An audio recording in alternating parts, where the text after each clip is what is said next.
Hey guys, welcome back to the channel. In today's video, I'm going to share with you the best method to scale Cash App usage for growth. Alright, it's going to be a quick one. We're not going to waste much time on this topic, so let's get straight into it. Now, the best method to scale Cash App usage for growth is verification, consistency, and documentation. Ensure that your account information is complete and accurate to support higher transaction volumes. Increase activity gradually rather than suddenly, just to avoid triggering reviews. Keep clean records of every transaction, especially for business or freelance growth. Separate funds and transfer balances regularly to maintain clarity. Scaling responsibly allows your Cash App usage to grow without interruptions or restrictions.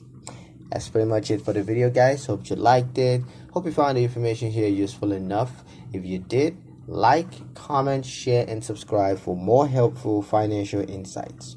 Thank you guys for watching, and I'll see you in the next one.